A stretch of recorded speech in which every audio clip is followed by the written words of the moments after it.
I'll just state for the record, because I know you know who I am, but my name is Ann Malloy. My family and I own and operate Ocean Crest Seafoods and Neptune's Harvest Fertilizer at 88 Commercial Street. I am the Fort Community Association business rep. I'd like to just thank everybody for their involvement in this and really trying to learn about the situation and do the right thing. And I appreciate the people that have reached out to us and have been willing to work with us, and I just wanted to thank you for that.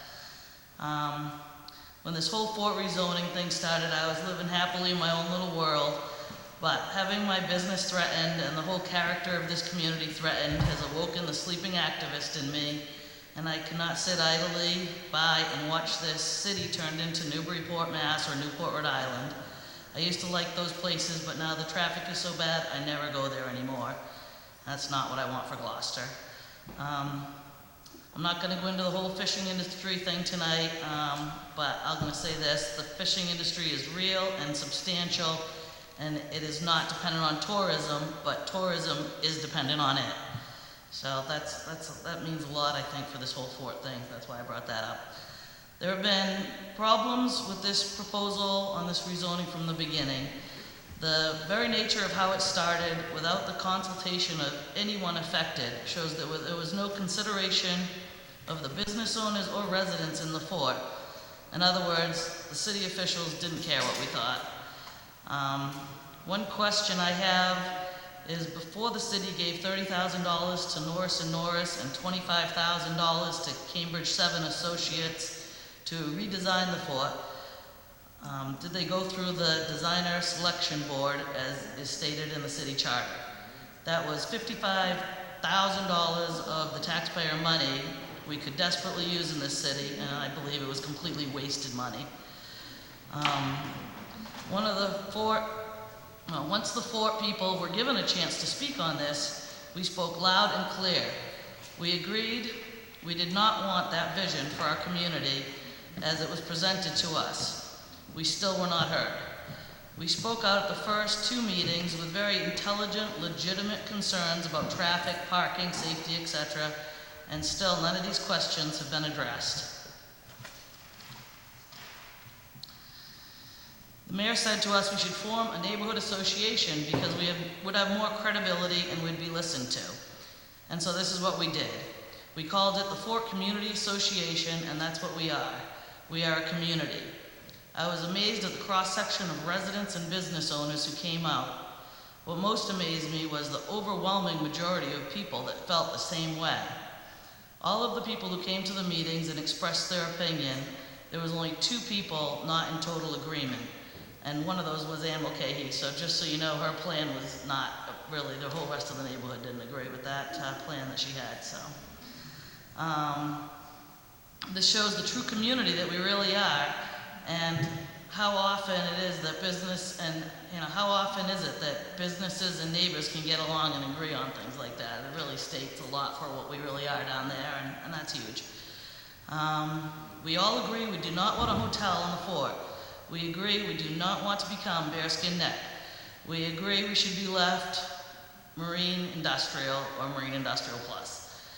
I feel extensive business is not good for us because it will allow a hotel, but it won't allow manufacturing or research, both of which would be the most likely use for the Bird's Eye building.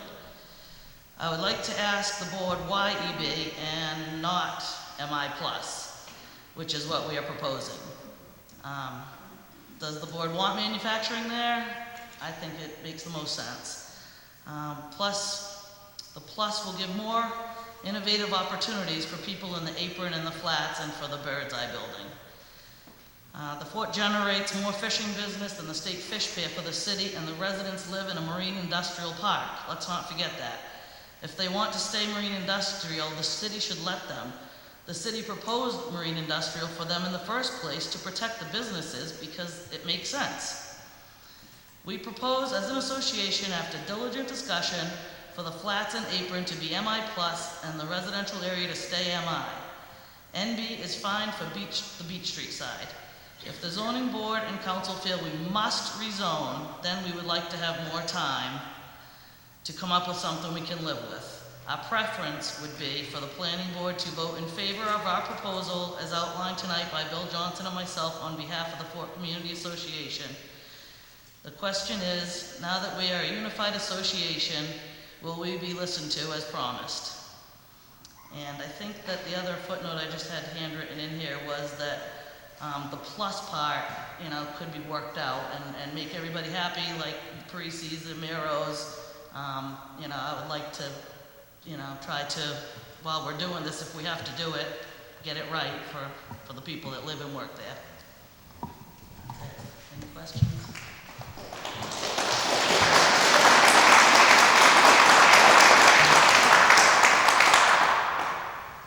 I have a quick question. Would you explain in a little more detail as to how it is you work out the plus part on the to the apron for the pre-season Amira? Would you describe that a little? The in-law apartment, you know, we're open to negotiate and let them put what they want in there for that, and boat dockage, personal boat dockage for them and their guests, things like that. And Jeff was away for the last 2 meetings, so if he had any other input, you know, I'd be open to hearing that. That was our thinking, though. So as far as the apron and HD, there is an allowance, then the neighborhood feels they'd like to make an allowance for personal boat docks and also for accessory apartments? Yeah, we have no problem with that. Right. Are there, and this would be pertinent to the Parisi property? Right. And the other properties, there are no structures? Right. At this time? Right. That's all part of the plus that can be played with a little if needed. Okay. I just want to get a sense of where you might be going with that. I don't think anybody in the board has any problem with them doing that with their property. We all discussed it and it was not a problem. Okay. Do you have anything for the record? I can hand you this. Madam Chair? And Sean has a question for you? Just to clarify, because I think this has been a confusion from the very outset of the meeting. So it's not the fact that we had a proposal that came before the planning board. It was never ever a situation where it was going to be a up-down, yes/no vote on the proposal itself. And it's not a question now whether tonight we vote yes or no on your proposal. I think that the whole process of the public hearings has been lost in some of this, is that it is a public hearing process. We're supposed to be listening to residents, and planning board and ultimately P&D and the full city council is empowered to modify the plan that first came before it and to integrate whatever suggestions that come in. So I think there was an unfounded fear from the outset that the planning board and subsequently the city council was going to be casting a yes/no vote on what's happening. The whole point of the public hearings is so that we can listen to you and the other residents. I think that's important to remember. I thought that my interpretation was that planning board was supposed to vote on whether they thought it was a good idea or a bad idea to present to council, and then council voted whether it was going to pass or not. Our charge by charter is to make a recommendation for zoning changes to the city council. So do you vote on your recommendation? No, the fact that the planning, that the proposal came before us just starts a conversation. And the planning board is empowered to make whatever recommendations it wants to, it decides to, after deliberation, after hearing from the public. It's empowered to make those recommendations completely independently from that initial proposal to the city council. And so you can decide whatever you think is best and you'll recommend that to the city council? Based on the public hearings. Okay. Not in a vacuum, which is why we have the public hearings. And I think that's been one of the unfounded fears from the outset, that it wasn't, we weren't here to listen to the public, that this process wasn't empowering us to hear from the community and make changes, but that's exactly what the whole process is supposed to be about. It's not a situation where just because it was written in that initial proposal, that's what we have to recommend or not recommend. That the planning board is actually one of the few agencies within the city that's empowered to actually put forward zoning changes. And that's what we're here to do after listening to you folks. That's good. I just wish it was done before we spent $55,000 on it.